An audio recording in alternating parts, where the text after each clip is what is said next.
నమస్తే, నేను Kavitha. Welcome to iDream news prime time discussion. రాముడి గుడికి రాజకీయాలకి సంబంధం ఉందా? ఎన్నికలు రాగానే బీజేపీకి ఎందుకంత నినాదంగా కనిపిస్తోంది రాములోరి గుడి అనేది? గుడి కాదు కావాల్సింది బడి అనేటువంటి నినాదం ఎందుకని వినిపిస్తోంది? ఓవరాల్గా హిందుత్వం అనగానే బీజేపీ అన్నట్టుగా ఎందుకు రియాక్ట్ అవుతున్నారు? ఇదే ఇవాల్టి ప్రైమ్ టైం డిస్కషన్. మనతో పాటుగా ఉన్నారు కాంగ్రెస్ పార్టీ నుంచి కొనగాల మహేష్ గారు, అలాగే బీఆర్ఎస్ నుంచి దూదిమెట్ల బాలరాజ్ యాదవ్ గారు, అండ్ బీజేపీ నుంచి శ్రీనివాస్ గారు. నమస్తే అండి. నమస్తే అండి. సో శ్రీనివాస్ గారు, ఫస్ట్ మీతోనే స్టార్ట్ చేద్దాము. ఎలక్షన్స్ అనగానే బీజేపీ హిందుత్వాన్ని, రామనామాన్ని తీసుకొస్తుంది అనేది బలంగా వినిపిస్తుంది. ప్రతిసారి అదే పదే పదే రుజువు అవుతుంది. ఈసారి కూడా ఎన్నికల ముందు ఎజెండాగా అయోధ్య రాములోరి గుడిని ముందుకు తీసుకొచ్చారు. ప్రారంభోత్సవం పేరుతో హడావుడి హంగామా చేస్తున్నారు అనేది. ఇప్పుడు ఇచ్చిన మాటలు తప్పకుండా గుడి కడతాము. ఇప్పుడు కాదండి, ఒక దశాబ్దం క్రితమే ఒక పాట రాశారు. బనాయింగే మందిర్ అనేది ఒక పాట ఉన్నది. దానికి సంబంధించి ఇప్పుడు కాదు, ప్రతి ఎజెండా అంటే మాకున్న ఎజెండాలో అది ఒక ఎజెండాగా పెట్టుకున్నాం, చేసినాం. అది తర్వాత మీరు అంటున్నారు అది ముందు తీసుకొచ్చారంటే ముందు తీసుకొచ్చింది ఏం లేదండి. ఆ రోజు మన భద్రాచలం టెంపుల్ ఎట్లయితే రామదాస్ గారు కట్టారో, అభినవ రామదాస్ అయినటువంటి మా నరేంద్ర మోడీ గారు ఈ అయోధ్య టెంపుల్ ని కట్టి చరిత్రాత్మకంగా నిలిచారు. మేము ఇచ్చిన మాటలు నిలబెట్టుకున్నాం. ఆ రోజైనా ఈ రోజైనా కట్టి తీర్థవన్నం కట్టాం. ఓట్లు వేస్తారా వెయ్యరా అనేది ప్రజలకు వదిలేసినాం. అది దాని గురించి అసలు ఇప్పుడు సమస్య లేదు. కట్టడం అయిపోయింది. ఇక రామ మందిరం కట్టడం అనేది అయిపోయింది. దాని స్టాండ్ తీసుకున్నాం, మాటలు నిలబెట్టుకున్నాం. ఎందుకు ప్రతిసారి ఎన్నికలకు ముందు ఇలాంటి ఎజెండా వస్తుంది? ఒకసారి సర్జికల్ స్ట్రైక్ వచ్చింది, ఒకసారి కాశ్మీర్.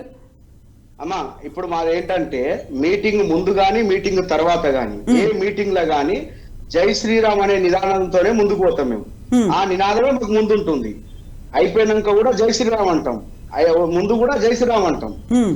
రామ లక్ష్మణ జానకి జై బోలో హనుమానికి అనేది మా రోజు నినాదం. అది ఎక్కడ ఉన్నా ఉండకపోయినా ఏం చేసినా చేయకపోయినా అది నినాదం. అది అంతే.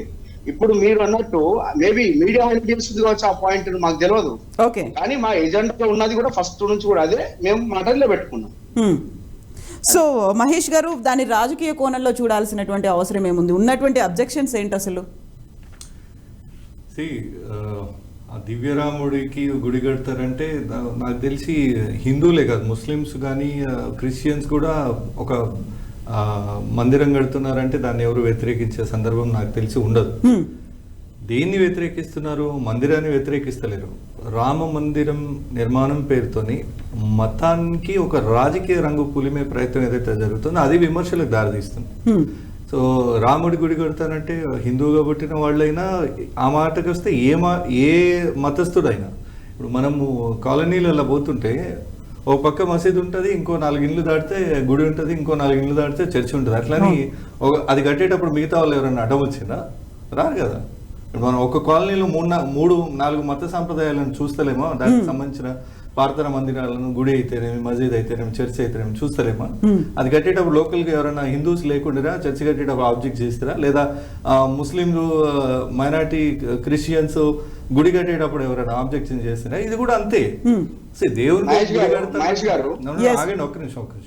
సో దేవునికి గుడి కడతామంటే ఎవరు ఆబ్జెక్ట్ చేయరు. అది కట్టాలి. అది కూడా అందరూ చందాలేసి కడుతున్నారు, ఎవరికి తోచిన విధంగా వాళ్ళు చందాలేసి కడుతున్నారు.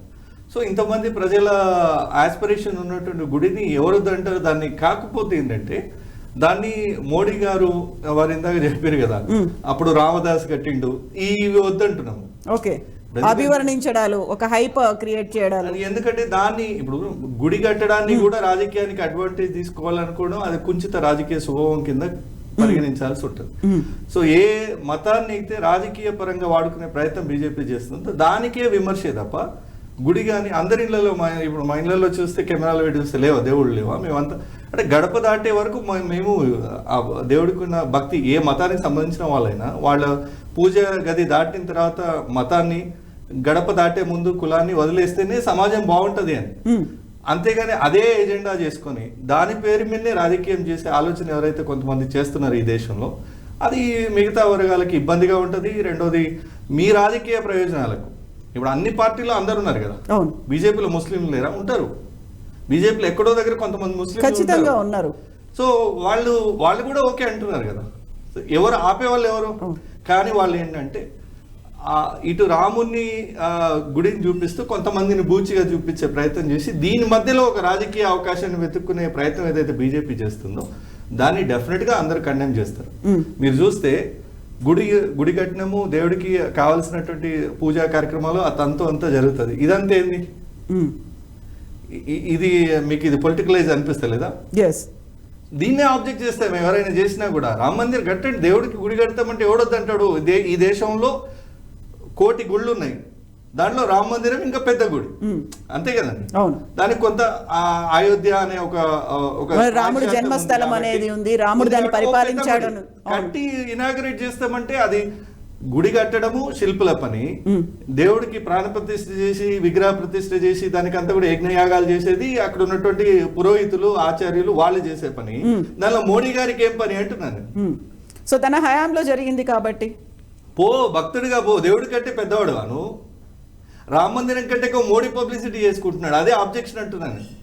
దేవుణ్ణి అందరికంటే పైనే చూడాలి కదా.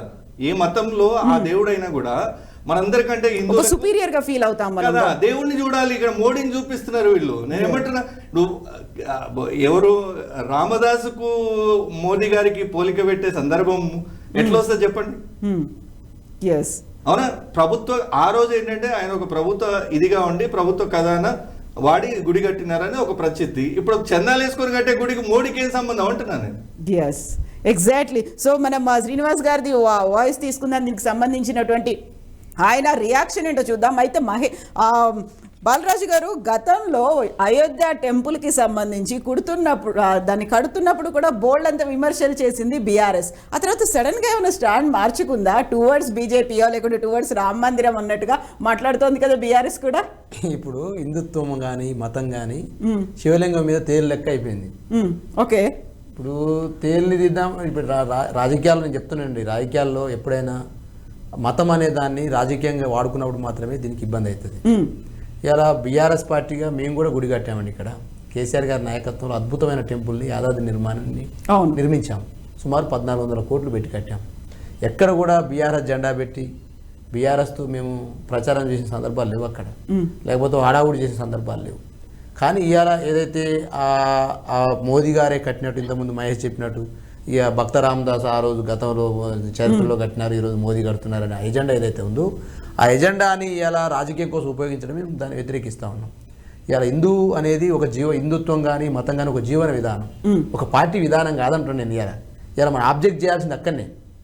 హిందుత్వమైన మతమైన ఆ కులమైన కుల ఆచారాలైనా కులానికి ఒక ఆచారం ఉంటుంది, ఆ కులానికి ఒక సాంప్రదాయం ఉంటుంది. ఇప్పుడు గిరిజనులకు వెళ్ళండి, వారు పెళ్లి చేసుకునేటప్పుడు వారు పండగ చేసుకునేటప్పుడు వాళ్ళ ఆచారాలు ఉంటాయి. అదే ఊర్లలోకి వెళ్ళినప్పుడు ఒక్కొక్క కులం ఒక ఆచారాన్ని ఆ సాంప్రదాయాన్ని పాటిస్తుంది, ఒక మతం ఆచారాన్ని సాంప్రదాయాన్ని పాటిస్తుంది. కానీ ఇలా ఆ కులము ఆ మతము ఆ వర్గం చేసేటువంటి ఆ ఆచారాన్ని ఆ సాంప్రదాయాన్ని వాళ్ళ విధానంగా వాళ్ళ సాంప్రదాయంగా చూడాలి తప్ప ఒక పార్టీ విధానం కాకూడదు. ఇలా హిందుత్వం అనేది కూడా మతం అనేది కూడా ఒక జీవన విధానం అని చెప్తున్నటువంటి మనం ఒక పార్టీ విధానంగా మార్చడమే ఇలా ఆబ్జెక్టివ్గా ఉన్నది. రెండో అంశం కూడా నేను చెప్తా ఉన్నాం. ఇప్పుడు ఇలా నేను బొట్టు పెట్టుకున్నాను, నేను హిందువుని కాదా? బీఆర్ఎస్ పార్టీ ఉన్నంత మాత్రం నేను హిందువుని కాకుండా పోతానా? నేను కూడా హిందువునే. కానీ అది బీజేపీ విధానంగా మారితే ఎట్లయితుంది అంటే బొట్టు పెట్టుకున్న వాళ్ళు ప్రతి ఒక్కరు కూడా బీజేపీలో ఉండాలి, బీజేపీ విధానం అని చెప్పడం అనేది ఇలా ఆబ్జెక్టిబుల్గా ఉన్నది. రెండో అంశం నేను ఏమంటున్నానంటే, ఇలా మీరు రాముని గుడి కట్టండి సంతోషం, రామునికి పూజలు చేయించండి సంతోషం, రాముని సంబంధించినటువంటి ప్రతి ఆచార వ్యవహారాన్ని మీరు మీ పార్టీ విధానం సిద్ధాంతం ఉంది. ఒక కాంగ్రెస్ పార్టీకి ఒక సిద్ధాంతం ఉంది, బీఆర్ఎస్ పార్టీకి తెలంగాణ వాదం అనే ఒక సిద్ధాంతం ఉంది. ఇవాళ బీజేపీకి రాముని యొక్క కావచ్చు, కాశ్మీర్ సంబంధించిన 370 ఆర్టికల్ ఎత్తివేగాలు వాళ్ళకు సిద్ధాంతం పెట్టుకొని పార్టీ జాతీయవాదం అంటున్నారు. ఇప్పుడు భారతీయ జనతా పార్టీ ఉంటేనే జాతీయవాదం అవుతాడా? ఇలా బీఆర్ఎస్ పార్టీ ఉంటే జాతీయవాది కాదా? కాంగ్రెస్ పార్టీ ఉంటే జాతీయవాది కాదా? కాంగ్రెస్ పార్టీలో ఉన్నటువంటి కార్యకర్త కానీ కాంగ్రెస్ పార్టీ నాయకుడు కానీ భారతదేశం మొత్తం కూడా ఆంగాలను కోరుకుంటాడా? బీఆర్ఎస్లో ఉన్నటువంటి బీఆర్ఎస్ పార్టీ కార్యకర్త కానీ భారతదేశం ఆంగాలు తెలంగాణ ఆంగాలు నేను అది కాదు. ఇలా నేనేమంటే ఒక పార్టీ సంబంధించినటువంటి భారతీయ జనతా పార్టీ ఎజెండాను టోటల్ భారతదేశ ఎజెండాగా మార్చడమే తప్పంటున్నాను నేను. ఇలా అక్కడ జరుగుతున్న దాన్ని ఇలా ఆబ్జెక్ట్ చేస్తా ఉన్నాను రాజకీయ పార్టీలు కూడా. ఎస్ మీరు ఇలా రామ మందిరాన్ని నిర్మిస్తా ఉన్నారు మేడం, నేను ఇలా మహారాష్ట్ర నుంచి ఒక పూణే నుంచి ఒక ముస్లిం యువతి పాదయాత్ర చేసుకుంటూ వస్తుంది కొన్ని వేల కిలోమీటర్లు, ఇది రామ మందిర నిర్మాణం చూడడం కోసం.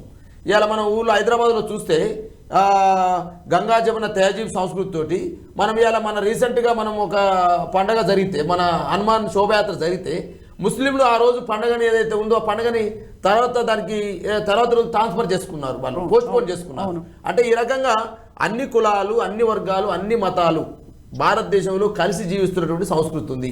ఈ కలిసి జీవించుకునే సంస్కృతిలో ఇలా కులాల పేరుతోటి, మతాల పేరుతోటి, వర్గాల పేరుతోటి, కట్టే బట్ట పేరుతోటి, తినే తిండి పేరుతోటి, ఉండే ఇల్లు పేరుతోటి ఏదైతే రాజకీయాలు జరుగుతున్నాయో దాన్ని మనం వ్యతిరేకిస్తా ఉన్నాం. కర్ణాటక జరిగింది ఏంటండి? ఇలా మీరేమంటారు? ప్రధానమంత్రి మోదీ గారే మీ కార్యకర్తలకు మీ నాయకత్వం చెప్తా ఉన్నాడు. ఏమని చెప్తా ఉన్నాడు?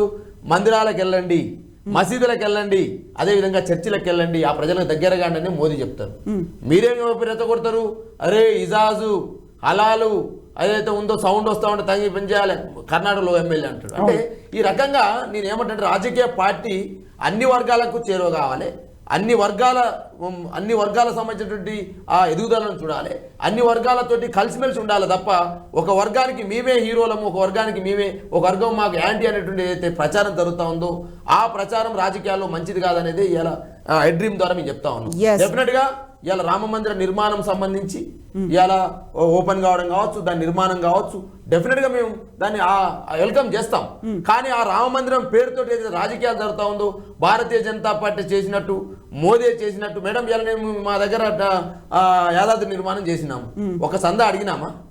ఎవరి దగ్గర లేదు, విరాళం అడిగారు. అప్పుడు కావాల్సినంత బంగారం తాపడానికి కూడా గవర్నమెంట్ ఓపెన్ వెళ్ళి విరాళాలు ఇవ్వండి అని చెప్పేసి మేము ఎక్కడ టోకెన్స్ పెట్టలేదు, ఓపెన్ వెల్కమ్ చేయాలి ఎక్కడ కూడా. అంటే ఓపెన్ గా ఎక్కడ కూడా బయటికి ఎక్స్ప్రెస్ చేయడం కానీ, గవర్నమెంట్ చెప్పడం కానీ, లేకపోతే యాడ్స్ చేయడం కదా. ఇక్కడ మాత్రం ఏమని చేసినారు? రామ నిర్మాణానికి యాడ్స్ చేసినారు మేడం. ఈ మధ్య కాలంలో ఒక 6 నెలల 7 నెలల కింద ముందు ఒక భారతీయ జనతా పార్టీ నాయకుడు ఆ రామ మందిరం సంబంధించిన భూమి ఏదైతే ఉందో రామ్ ట్రస్ట్ భూమి సంబంధించి ఏదో అగ్గోక అమ్ముకురనో తగిన పేపర్లు కూడా వచ్చినాయి. నేనేమంటున్నా పూర్తిగా ఐడియా లేదు. దాన్ని 1 కోటి రూపాయలకు అమ్మిరనో 2 కోట్లకు అనేదో పెద్ద జరిగింది. నేనేమంటే భారతీయ జనతా పార్టీ చెప్పే మాటలకు చేసే విధానానికి పొంతలు లేకుండా పోతా ఉంది.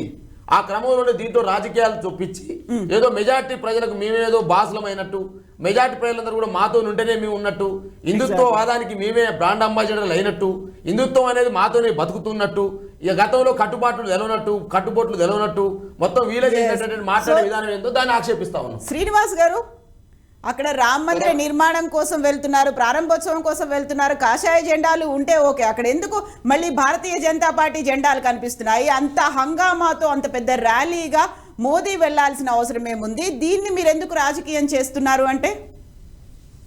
మేడం, ఇప్పుడు నేను ఒక్కొక్క పాయింట్ నేను మీకు ముగ్గురం డిస్కస్ చేస్తాను, ఎందుకంటే ముగ్గురం ఉద్యమకారులమే ఉన్నాం ఇక్కడ. అవును. తెలంగాణ ఎట్లొచ్చిందండి చెప్పండి? తెలంగాణ అందరూ కలిసి పోరాడితే వచ్చింది. 1200 మంది విద్యార్థుల బలిదానం చేస్తే తెలంగాణ వచ్చింది, అవునా? దానికి నాయకత్వం వహించిన దాంట్లో కేసీఆర్ గారు ముందున్నారు, జేఏసీ ఉన్నది, కోదండ రామ్ గారు ఉన్నారు, కిషన్ రెడ్డి గారు ఉన్నారు, అటు కాంగ్రెస్ నుంచి ఉన్నారు, పొన్నం ప్రభాకర్ గారు, పెప్పర్ స్ప్రే కూడా, ఇదంతా అందరికి తెలిసిన విషయమే. అవును. మరి ఒక కేసీఆర్ సారే నేను తెలంగాణ తెచ్చినా, నేను ఒక్కనే తెచ్చినా అని ఎట్లా అన్నారు? తర్వాత ఇప్పుడు పార్లమెంట్ హౌస్ లో అంతమంది అంటే బీజేపీ సపోర్ట్ లేకుండానే తెలంగాణ బిల్లు పాస్ అయిందా అండి? ఇలా తెలంగాణ యొక్క దేవత సోనియమ్మ అంటున్నారు, మరి దాన్ని ఏమంటారు అంటే వ్యక్తి పూజ అన్నారా దాన్ని? తర్వాత నిజాం కాలంలో, రజాకార్ల కాలంలో మన ఇంటి ఆడపడుచులను వ్యవస్థలను చేసి బతుకమ్మ ఆడిపించిన రోజులు లేవా అండి రజాకారులు? అప్పుడు బతుకమ్మ లేదా? కవితకు వచ్చినాకనే బతుకమ్మ వచ్చిందా? కవితకు వచ్చినాకనే 11 కోట్లు 21 కోట్లు 101 కోట్లు ఇచ్చే బతుకమ్మలకు స్టార్ట్ చేసారు. అంటే వాళ్ళు అంటే ఓన్లీ టిఆర్ఎస్ వచ్చినాక బతుకమ్మ అనేది ఉన్నదా? అంతకుముందు బతుకమ్మ లేదా? ఇక్కడ అది కాదండి. ఇప్పుడు ఆయన వచ్చినప్పుడు జెండాలు పెట్టిర్రు, అది పార్టీ పరంగా పెట్టిండ్రు. దానికి నీకు ఎక్కడన్నా రామ మందిరం చుట్టూ కానివ్వండి, రామ మందిరం దగ్గర కానివ్వండి, ఒక్క బీజేపీ జెండా కనబడితే నాకు చూపియండి. ఇప్పుడు వాళ్ళు ర్యాలీకి వస్తారు, ఒక చోటి నుంచి ఒక చోటికి ర్యాలీకి వచ్చినప్పుడు కార్యకర్తలు జమ అయ్యి అక్కడ జెండాలు పెట్టుకుంటారు. ఇప్పుడు ఇక్కడ కూడా బేగంపేటలో సారు నరేంద్ర మోడీ గారు దిగి ఇంకో చోటికి పోతుంటే కూడా జెండాలు పెడతాం, జెండాలు పెట్టి వెల్కమ్ చేస్తాం. దానికి దీనికి సంబంధం లేదండి. ఉమ్, జెండాలు ఎట్లా పెట్టిరు. ఇంకొకటి రామ మందిర నిర్మాణానికి ఏం చేసిండ్రు? ఒక గవర్నమెంట్ తలుచుకుంటే పైసలు ఇవ్వలేదా అండి? ఉమ్, ఇవ్వచ్చు కదా. అట్లా కాదు, ప్రతి ఒక్కరు భాగస్వామ్యం కావాలన్న ఉద్దేశంతోనే దాన్ని ప్రజల దగ్గర నుంచి చందాలు తీసుకోవాలని ఒక రామతీర్థ ట్రస్ట్ తయారు చేసి ప్రతి ఒక్కరు రూపాయి ఇచ్చినా మంచిదే, ఎవరిని ఫోర్స్ చేయలేదు. మీరు ఇప్పుడు ఇందాక మహేష్ భాయ్ అన్నాడు, నేను అప్రిషియేట్ చేస్తా, నాకు ఉన్నారు ఫ్రెండ్స్, ముస్లిమ్స్ ఉన్నారు, క్రిస్టియన్స్ ఉన్నారు. నిన్న 25th రోజు మేము క్రిస్మస్ చేసుకున్నాం, ఉమ్, క్రిస్మస్ రోజు చేసుకున్నాం. ఉమ్, మేము ఎవరికి వ్యతిరేకం? మేము ఒకటి ఇప్పటికి కూడా ఎప్పుడైనా మేము చెప్తాం, మేము తీవ్రవాదులకు వ్యతిరేకం, యా, తీవ్రవాదులను ఎంకరేజ్ చేసే వాళ్ళకు వ్యతిరేకం, తీవ్రవాదులను ఎంకరేజ్ చేసే పార్టీలకు వ్యతిరేకం, తర్వాత హిందూయిజం మీద దాడి చేసే ఏ మతమైనా వ్యతిరేకం. ఇప్పుడు వీరు అన్నారు, నేను యాక్సెప్ట్ చేస్తున్నా. ఆ, ఇంకొకటి ఏంటంటే అందరం బొట్టు పెట్టుకుంటామండి, అందరం పెట్టుకుంటాం. వీళ్ళే ఈ మన నాయకులు ఉన్నారు కదా, వాళ్ళు పోయి ఆ మసీదులో పోయి టోపీ పెట్టుకున్నారు కదా. ఇలా నేను అయ్యప్ప దీక్షలో ఉన్నా, రంజాన్ వస్తే ఇఫ్తార్ విందులు వస్తారు కదండి, ఒక అయ్యప్పకు ఒక పూట భోజనం పెట్టవాలండి. వాళ్ళని పిలిచి నేను తీసుకుపోతా, ఒక 1000 మంది అయ్యప్పని నేను తీసుకుపోతా, మసీదుల గురించి ఒక రోజు భోజనం పెట్టవాలండి. అవుతున్నాయి కదా కొన్ని చోట్ల, అట్లాంటి ఎగ్జాంపుల్స్ కూడా కనిపిస్తున్నాయి కదా. ఇంపాసిబుల్ అండి. అదే చెప్తున్నా, ఒకటో రెండు అవుతాయండి. ఉమ్, అంటుంది ఏంటంటే 98% నాయకులు ఇఫ్తార్ విందులు ఇచ్చినప్పుడు ఉమ్, వాళ్ళు 98% ఎందుకు ఇవ్వరు? ఒకరు ఇద్దరు. నాకు ముస్లిం ఫ్రెండ్స్ ఉన్నారండి. ఇప్పుడు నేను అయ్యప్ప దీక్షలో ఉన్నా. ఇప్పుడు నా ప్రతి పండుగకు మీకు గుర్తుందా అండి, మీ TV9 లోనే అలీ అని ఉండే. ఉమ్, ఈ రోజు వరకు కూడా ఫస్ట్ మెసేజ్ నాకు ఆయన దగ్గర నుంచి వస్తుంది. ఏ పండుగ కూడా నాకు ఆయన దగ్గర నుంచి మెసేజ్ వస్తుంది. నాకు అట్లాంటి ఫ్రెండ్ ఉన్నాడు. ఉమ్, అట్లాంటి వాళ్ళు చాలా మంది ఉన్నారు. మేము వాళ్ళకి వ్యతిరేకం కాదండి. ఇప్పుడు నాకు అంటే బయట కూడా ఫ్రెండ్స్ ఉన్నారు. ఉమ్. వాళ్ళు కూడా ఎంత విజ్ చేస్తారంటే, వాళ్ళు డబ్బులు ఇచ్చారండి, నేను అడగలేదు. యా. మా దగ్గర రండి, మేము ఇస్తాము, అయితే సో శ్రీనివాస్ గారు ఇక్కడ ఒక అబ్జెక్షన్ కూడా మహేష్ గారు అడిగింది నేను మీకు చెప్పదలుచుకున్నాను. ఇప్పుడు రామదాసు భద్రాచలం అక్కడికి అది ఎలా కంపేర్ చేశారో మోదీని అయోధ్యకి కంపేర్ చేయడం అబ్జెక్షన్బుల్ అనిపించట్లేదా? నేను ఏమంటున్నాను మేడం, ఇప్పుడు తెలంగాణ తల్లి, తెలంగాణ దేవత, తెలంగాణ తల్లి స్టేడియం అని ఎట్లా అంటున్నారు మీరు? ఇప్పుడు కేసీఆర్ గారు ఏమంటున్నారు? తెలంగాణ జాతిపిత అంటలేరు. మీరు అనుకున్నప్పుడు మేము అనుకోవడం తప్పే ఉన్నది. మీరు అనుకుండ్రి, నరేంద్ర మోడీ గారు నచ్చకపోతే మీరు అనుకోండి, మేము అనుకుంటాం. మహేష్ గారు ఒక నిమిషం కానీ రాజ్యాంగంలో దాన్ని పాస్ చేయలేదు కదా మేమైతే. నేను అనుకోవడం తప్పే ఉన్నది. ఎస్. సో మహేష్ గారు ఏం తప్పు ఉంది అందులో? నేనేమంటానంటే కొన్ని కూలంకుషంగా, ఒకటి నాడు రామదాసు గనక ఫౌండేషన్ వేసి టెంపుల్ కడితే ఒకవేళ ఆ క్రెడిట్ ఏదైనా పోవాలనుకుంటే ఫౌండేషన్ వేసింది రాజీవ్ గాంధీ గారు. సో ఒకవేళ అట్లా చెప్పాలనుకుంటే రాజీవ్ గాంధీ గారు కూడా ఉన్నారు. మేము ఎప్పుడు కూడా రాజీవ్ గాంధీ గారు మీకైతే గుర్తుండే ఉంటుంది. మీరు ఇంత చెప్తున్నప్పుడు రాజీవ్ గాంధీ గారు యాజ్ ఎ ప్రైమ్ మినిస్టర్ హోదాలో రామ్ మందిర్ కోసం శిలాన్యాస్ చేసిన విషయం అయితే మీకు గుర్తుండే ఉంటది కదా. సరే, తర్వాత అది కోర్టుకు పోయింది, అక్కడ చాలా ఇష్యూస్ ఉన్నాయి కాబట్టి మళ్ళీ అది పెండింగ్ పడిపోయింది. నేనేమంటున్నా, వాళ్ళు అట్లా అనుకుంటే ఒకవేళ ఫౌండేషన్ వచ్చిన వాళ్ళే రామదాస్ అంటే రాజీవ్ గాంధీ రామదాస్ అని మీ నోటి నుంచే చెప్పండి, వినే వాళ్ళకి కూడా ఒక క్లారిటీ వస్తుంది. అంతే. ఎంతసేపు మీరు మాట్లాడారు కదా, వినండి ఒక నిమిషం. తెలంగాణ ఇచ్చిండ్రు కాబట్టి సోనియా గాంధీ, తెలంగాణ కోసం అందరూ పోరాటం చేస్తే తెలంగాణ వస్తే సోనియా గాంధీ ఎట్లా అవుతారని అన్నారు. తెలంగాణ కోసము పోరాటం 1969 నుంచి ఉంది, మలిదేశ ఉద్యమం 96 నుంచి ఉంది, ఆ తర్వాత 2009 నుంచి ఉంది.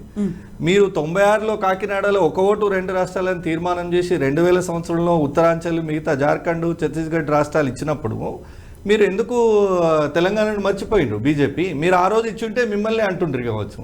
మీ హయాంలో ఇచ్చే అవకాశం ఉండి 3 రాష్ట్రాలు ఇచ్చి ఇక్కడ రాష్ట్రం ఇస్తామని మాట ఇచ్చి తప్పినోళ్ళు మీరు. మిమ్మల్ని ఎట్లా తెలంగాణ ప్రజలు ఆదరిస్తారు, గుర్తుపెట్టుకుంటారు? కష్టమైన పక్క రాష్ట్రంలో మేము కోల్పోయినా మా పార్టీ తూడ్చిపెట్టుకుపోయింది, ఆ విషయం మాకు తెలిసి కూడా త్యాగం చేసి ఇచ్చింది కాబట్టి ఆమె త్యాగమూర్తి ఒక తల్లిలాగా నిలబడిపోయింది తెలంగాణ ప్రజల మనసుల్లో. అదే విషయాన్ని చెప్తున్నాం. మోడీ గారు చేసిన త్యాగం ఏంది? శిలాన్యాస్ చేసింది రాజీవ్ గాంధీ గారు. తర్వాత కోర్టు జడ్జిమెంట్ వచ్చింది. కోర్టు జడ్జిమెంట్లో మోడీ గారు ఇప్పించారా court judgement? Supreme court court judgement ఏమైనా మోడీ గారు ఇప్పించారా? మళ్ళీ అదే అంటారు, రాయల ముందు నుంచి కొట్లాడుతారు కదా.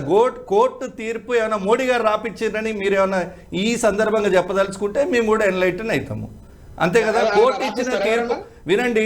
మోడీ గారి దీనిలో క్రెడిట్ ఏముంది? అయితే శిలాన్యాస్ చేసిన ఆద్యుడు ఎవరన్నా ఉంటే అది రాజీవ్ గాంధీ గారు. క్రెడిట్ పోతే ఆయనకి వాళ్ళు లేదు. ఆ ట్రస్ట్ పోరాటం చేసింది, సుప్రీంకోర్టు తీర్పు ఇచ్చింది, ఇచ్చిన తీర్పుకు అనుగుణంగా ఏర్పాట్లు జరుగుతున్నాయి. దీనిలో మోడీ గారిది భజన ఏంటి? మీరు భజన చేసుకోవచ్చు కాక, నేను అనేది ఏంటంటే ఎంత దాకా పోయింది భజన అంటే రాముడి కంటే ఈయనే గొప్పోడు అనే స్థాయిలో భజన చేసే బయటకు వచ్చింది కదా శ్రీనివాస్ గారు. రాముడు అని బాలరాముడు పట్టుకొని పోతున్నారంట. ఇంతకంటే ఇది ఛాయం లెక్కన ఉంది. ఆయన ఛాయం అమ్మింది లేదు, ఈ రోజు రాముని తీసుకుపోయింది లేదు. నేనేమంటున్నా, జనాల్ని రేపు ఇదంతా ఎందుకు, ఇది అంతా ఎందుకు జరుగుతుంది అంటే రేపు పొద్దున రాబోయే ఎన్నికలను దృష్టిలో పెట్టుకొని హిందూ మతస్థుల ఓట్లను పోలరైజ్ చేయాలని ఒక దురాశ వాళ్ళకున్నది. బట్ అంత అమాయకంగా హిందువులు లేరంటున్నాను నేను. ఒకవేళ అట్లనే అనుకుంటే తెలంగాణలో కూడా హిందువులు ఉన్నారు కదా. ఒక ఓల్డ్ సిటీని పక్క పెడితే మిగతా అన్ని పాకెట్స్లో హిందువులు ఉన్నారు. ఎందుకు హిందువులు వాళ్ళని ఆదరించలేదు మొన్నటి ఎలక్షన్లో తెలంగాణలో? సో నేనేమంటున్నా, హిందువులు ఏదో వీళ్ళే చెప్పే మాయమాటలకు, ఈ గ్రాఫిక్ ఫోటోలకు రాముడు చిన్నపిల్లగాడు లాగుండి మోడీ ఆకాశం అంతుండి చిటికనేలు పట్టుకొని నడిపించకపోతున్నాడట. ఇది ఎంతవరకు హిందువులను హిందూ మనోభిప్రాయాలు ఇప్పుడు దెబ్బతినవా? హిందువుల మనోభిప్రాయాలు అసలు దెబ్బతినవా? రాముని కంటే గొప్పోడా మోడీ గారు? రాముని కంటే పెద్ద విగ్రహంలో మోడీ గారిని చూడాలా? రామ మందిరం ఎత్తుతోని మోడీ కటౌట్లు పెడుతుంటే కార్యక్రమేమో రాముడికి కార్యక్రమం చేస్తున్నాం, రాముని ప్రాణప్రతిష్ఠ చేసి మొత్తం యజ్ఞయాగాలన్నీ చేసి ఒక శాస్త్రోక్తంగా హిందువులుగా మనందరం నమ్మే శాస్త్రోక్తంగా అక్కడ పూజలు జరుగుతూ ఉంటే మోడీ గారి కటౌట్లు ఎందుకండి? రాముని కటౌట్లు కదా ఉండాలి.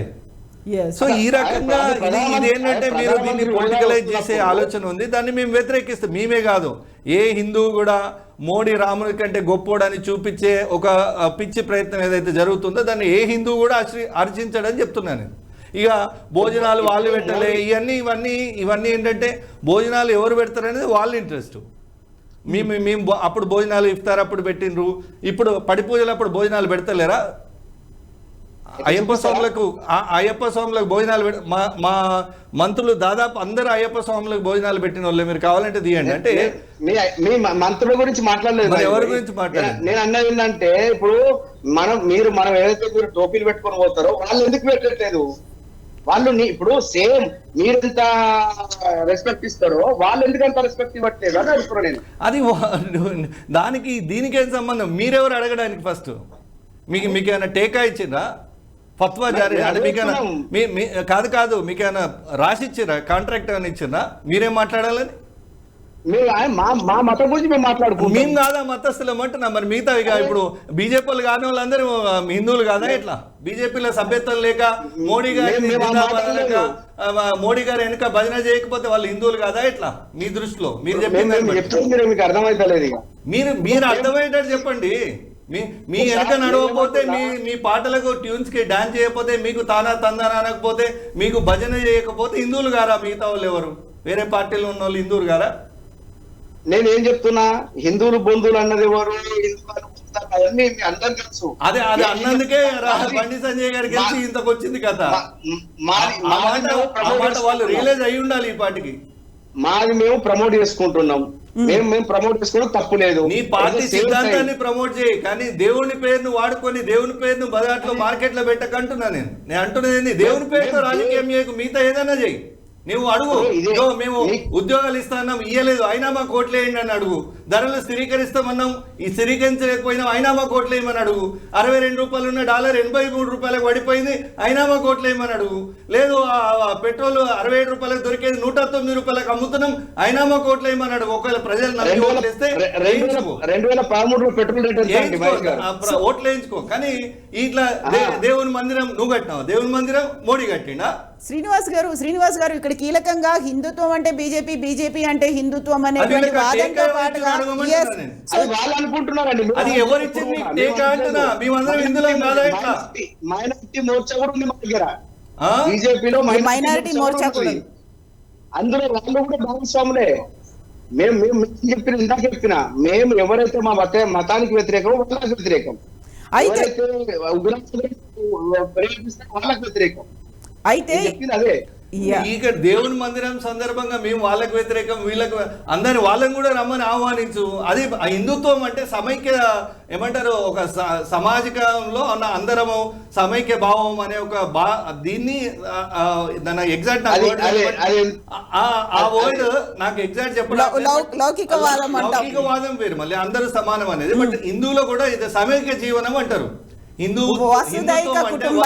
కుటుంబము సమైక్య జీవనం అంటారు. మీరు వాళ్ళందరినీ ఆహ్వానించేది పోయి వాళ్ళు మాకొద్దు వీళ్ళు మాకొద్దు వాళ్ళను శత్రువులుగా చూపించి ఇటు ఓటు బ్యాంక్ పోలరైజ్ చేసుకునే ఈ రాజకీయాలు దిగజారుడు రాజకీయాలు కాబట్టి ఇంకేం చెప్పండి.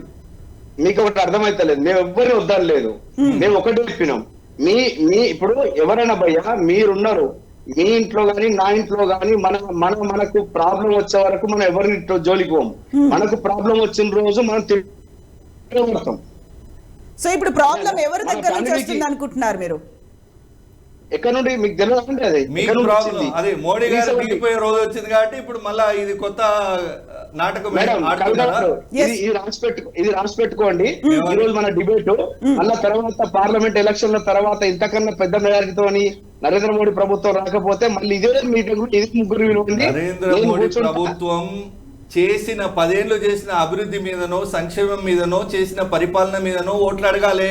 దేవుణ్ణి ముంగట పెట్టి వెనకాల ఓట్ల కోసం దేవుణ్ణి ముందుకు తీసుకొచ్చి ప్రచారం చేయొద్దని చెప్తున్నాము మేము. అసలు మీరు అన్నారు కదా జనవరి 22 తర్వాత ఎలక్షన్ల ప్రచారానికి పోయేటప్పుడు ఇది గనక మా ఎజెండాలో ముందు ఉంటే మీరు అప్పుడు మన అడగండి.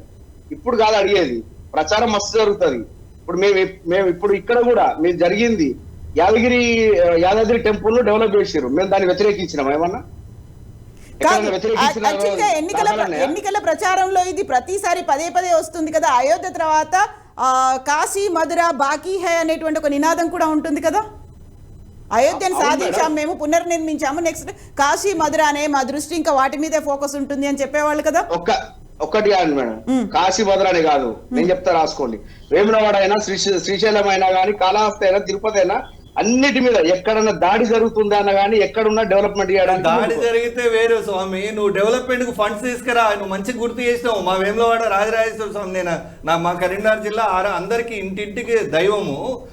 అక్కడ ఎంపీగా ఉన్న మీ నాయకుడు బండి సంజయ్ గారు సిట్టింగ్ ఎంపీ, ఇప్పుడు పార్టీ అధ్యక్షుడు ఉండే, ఇప్పుడు జాతీయ ప్రధాన కార్యదర్శి ఉన్నాడు. ₹1 దానికైనా అభివృద్ధి నిధులు తీసుకొచ్చిండా? మీరు దేవాలయాలను అభివృద్ధి చేయాలని ఆలోచన ఉంటే ఆ తర్వాత ఏదైనా మాట్లాడొచ్చు. రాజకీయాల కోసం ఇప్పుడే అర్థమైంది కదా. మీ ఏమంటుండు, అభివృద్ధికి రూపాయి నిధులు తేలేదు, సిట్టింగ్ ఎంపీ రాష్ట్ర అధ్యక్షుడు, కేంద్రంలో మీ పార్టీ అధికారంలో ఉంటది, ఇప్పుడు రేపు పొద్దున దాడి జరిగి తూరుకొస్తారట. దాడి ఎవడు చేస్తాడు, ఎందుకు చేస్తాడు? మీరు సృష్టిస్తారు ఇట్లా ఒక అభూత కల్పన, లేని శత్రువును ఉన్నట్టుగా చూపించి ఈరోజు ఓట్లు దండుకునే కార్యక్రమం జరుగుతుంది. కానీ ప్రజలంతా అమాయకంగా లేరు, ప్రజలు చాలా మార్పు చెందిండ్రు. మీరు సరే మీరేదో రాముని కంటే మోడీ గొప్పవాడని చెప్పుకునేంత స్థాయికి ఒక మూర్ఖంగా ఎవరు హర్షిస్తారు చెప్పండి ప్రజానికం? మోడీ రాముని కన్నా మోడీ గొప్పవాడని ఎవరు చెప్పలేదు. ఎవరు ఆ గ్రాఫిక్స్ చేసిన వాళ్ళు ఎవరైనా కాంగ్రెస్ వాళ్ళు చేస్తారా, టీఆర్ఎస్ వాళ్ళు చేస్తారా? అరే భజన పడలే కదా. అరే అది కాదు భయ్యా, ఇప్పుడు ఒక్కటి చేసినందుకు మొత్తం బీజేపీ అయిపోతుందా? ఇప్పుడు దాని మీద అట్లా కాదండి. ఇప్పుడు మొన్న కూడా ఎలక్షన్ అప్పుడు ఎన్ని రకాల మీమ్స్ చేసి పంపించారు. అది ఎవరో ఒకరు చేసినందుకు, అది ఏ పార్టీ అయినా, టీఆర్ఎస్ అయినా కాంగ్రెస్ అయినా బీజేపీకి అయినా కానీ ఒక్క వ్యక్తి చేసిన దానికి మొత్తం పార్టీకి చెడ్డ పేరు వస్తుంది. దాంట్లో ఏమైనా ఉందా అంటే ఇప్పుడు చేసి వదిలేస్తున్నారు. అది ఎవరు చేస్తున్నారు ఎట్లా? అఫీషియల్ హ్యాండిల్ ఉందా? నరేంద్ర మోడీ గారి అఫీషియల్ హ్యాండిల్ ఉందా? లేదా కిషన్ రెడ్డి హ్యాండిల్ ఉందా? బండి సంజయ్ హ్యాండిల్ ఉందా? అమిత్ షా హ్యాండిల్ ఉందా? వాళ్ళు ఏమైనా పెట్టారు ఇట్లాంటివన్నీ? ఎవరు ఊహించుకుంటే వాళ్ళు ఊహించుకుంటున్నారు. దానికి ఒకటి మేము కూడా చెప్తాం ఏంటంటే అట్లాంటివి చేయడం తప్పు, అట్లాంటివి చేయకూడదని కార్యకర్తలు కూడా చెప్తాం. అత్యుత్సాహం ఎవరో ఒకటి చేసిన దానికి ప్రతి ఒక్కరు బాధ్యులు అవుతారు దానికి. అయితే ఇప్పుడు మన ఒక సాంగ్ వచ్చిందండి, ఒక సాంగ్ వచ్చిన దాన్ని ఏం చేశారు, అన్ని పార్టీలు దాన్ని ఉల్టా సాంగ్ చేసి దాన్ని వైరల్ చేశారు. రామక్క పాటనా? అవును కదా. అది ఇప్పుడు ఒక వ్యక్తి, ఒక కార్యకర్త కేసీఆర్ గారి ప్రేమతో రాయించుకున్నారు, పాడుకున్నారు. దాన్ని అందరు ప్రతి ఒక్కరు మీమ్స్ చేసారు. దాన్ని చేయలేదా? కాంగ్రెస్ వాళ్ళు చేయలేదా? ఫస్ట్ దాన్ని చేసిందే కాంగ్రెస్ వాళ్ళు. మరి ఏమంటారు అది ఇప్పుడు దేన్ని రాములకి ముడి పెడుతున్నారా మీరు?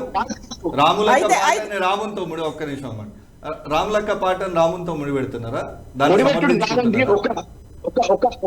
ఒక కార్యకర్త చేసినందుకు మీకు బాధ్యత వచ్చిందా? కార్యకర్త నేనేమంటున్నా, that shows your attitude man. Me party యొక్క లైన్ అర్థమవుతుంది ఏంటంటే, మాకు రాముడు కంటే మా మోడీయే గొప్ప అనే ఒక వైఖరి కనబడుతుంది, ఆ పిచ్చి కనబడుతుంది కాబట్టి దాన్ని క్వశ్చన్ చేస్తున్నాము. అది రాకపోతే మాకేమొచ్చిన సమస్య? ఇప్పుడు రామ మందిరం అనేది పవిత్ర స్థలం, దాన్ని మనం అందరం గౌరవించాలి. మీరైనా నేనైనా ఒప్పుకుంటారు కదా? అక్కడ రాజకీయ పార్టీ జెండాలు ఏందండి? అరే మళ్ళీ అదే అంటున్నా నేను. Who is Modi? అయితే దేవుని ముందు మోడీ ఎవరు? శ్రీనివాస్ గారు, ఇప్పుడు ఇంతమంది కోట్లాది మంది హిందువుల కళ అని అయోధ్య రామ మందిర నిర్మాణం జరిగిన తర్వాత దాన్ని ఓట్ల రూపంలో బీజేపీ టర్న్అవుట్ చేసుకునే ప్రయత్నం చేస్తుంది, సెంటిమెంట్ ని ప్రతిసారి వాడుకుంటుంది అనేది కూడా వినిపిస్తోంది కదా, ఒక ఆరోపణ అయితే ఉంది కదా మీ మీద. అవునండి, ఇప్పుడు అయిపోయింది కదా. ఇప్పుడు మళ్ళీ యూజ్ చేసుకోరా ఇంకా అయోధ్య నిర్మాణానికి సంబంధించి? దేనికోసది దీని మళ్ళీ క్యాంపెయిన్ లో రాదు ఇంకా. ఇప్పుడు ఆల్రెడీ క్యాంపెయిన్ స్టార్ట్ అయిందండి. అక్కడ అంత పెద్ద ఓటింగ్లు జెండాలు కట్టి ఇక ఇది మాదే, దేవుడే మావోడు, మిగతా ఇప్పుడు పార్లమెంట్ ఎన్నికలు కూడా ఉన్నాయి, మూడోసారి మళ్ళీ ప్రధానమంత్రి నరేంద్ర మోదీ నేనే వస్తానని చెప్తున్నారు. 100% వస్తారు. ఓకే, అది దేనికోసం తెలుసా అండి? ఇవాళ 10 ఏళ్లలో ఒక్క స్కామ్ చూపించండి. 370 ఆర్టికల్ అబ్రగేషన్ అయిందా? 20 లక్షల కోట్లు మారిషస్ నుంచి వచ్చినాయి, ఆదానికి ఆ పైసలు ఎక్కడి నుంచి వచ్చినాయి, సెబీని ఇన్వెస్టిగేట్ చేయమంటే సస్పెండ్ చేస్తున్నారు, పార్లమెంట్ నుంచి సస్పెండ్ చేస్తున్నారు. ఇప్పుడు 2G స్పెక్ట్రమ్ కేసులో ఏమైంది? కోర్టు కొట్టేసింది కదా మమ్మల్ని, పార్టీ మమ్మల్ని అధికారంలోకి రాకుండా చేయడానికి మీరు ఉపయోగించుకున్నారు దాన్ని, కోర్టే కొట్టేసింది కదా. ఆ రోజు మొబైల్ డేటాలో ఒక 1 GB రీఛార్జ్ చేసుకోవాలంటే ఎంత ఉంది, ఇవాళ మొబైల్ ఎంత ఉన్నది, ఎక్కడి నుంచి వచ్చింది? 2G స్పెక్ట్రమ్ కి వచ్చిన రెవెన్యూ వచ్చిందా? నువ్వు 5G వేలం వేస్తే ఎవరికి ఇచ్చినావు?